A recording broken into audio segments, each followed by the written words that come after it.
doctor takes an ice pick, pushes it through your eye socket, and scrambles your brain, all in the name of a cure.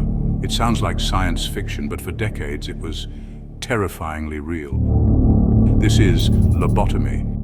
It was once seen as a miracle cure for mental illness. Invented in the 1930s, it earned its creator, António Egas Moniz, a Nobel Prize. But this cure came with a heavy cost.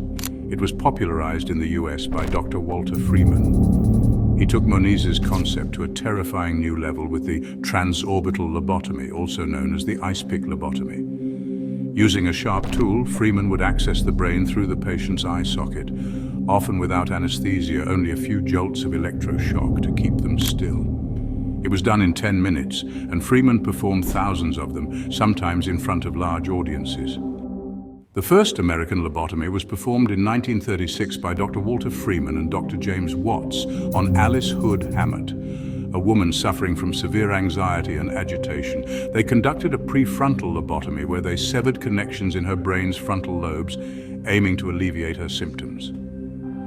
Initially, Hammett's condition improved and her agitation subsided, which Freeman saw as a success. However, over time, she experienced significant cognitive and emotional impairments, including apathy and reduced mental capacity, eventually leading to her institutionalization. This procedure marked the beginning of Freeman's lobotomy campaign. It also foreshadowed the devastating long-term effects of the treatment, which would later be widely condemned. But one of the most controversial cases was Howard Dully. At just 12 years old, he underwent a transorbital lobotomy by Dr. Walter Freeman in 1960, even though he did not exhibit severe psychiatric symptoms. When Howard Dully met Dr. Walter Freeman at age 11, he had no idea how this man would forever change his life. Dully, a typical boy with a love for bicycles and chess, was considered a little unruly but otherwise normal. However, just 2 months after meeting Freeman, Dully was subjected to a lobotomy without his knowledge or consent. When Dully woke the next day after the procedure, his eyes were swollen and bruised, and he was running a high fever. He recalls a severe pain in his head and the discomfort of his hospital gown, which gaped open at the back. He had no idea what had happened. Shockingly, there had been no clear reason for the surgery, and no one, including his parents or authorities, had intervened to prevent it. Dully sought answers, discovering that the lobotomy was largely driven by his stepmother's desire to control his behavior. Over 50,000 people in the US were subjected to this procedure, including Rosemary Kennedy, President John F. Kennedy's sister.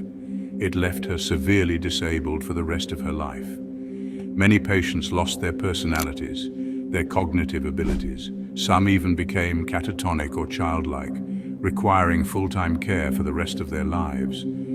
Today, lobotomies are considered barbaric and unethical, but its legacy lives on in more refined brain surgeries like psychosurgery and deep brain stimulation. So, what would our brains and our society be like today if lobotomy had never been abandoned? What do you think? Share your thoughts in the comments. Are you brave enough to peer into the abyss of existence?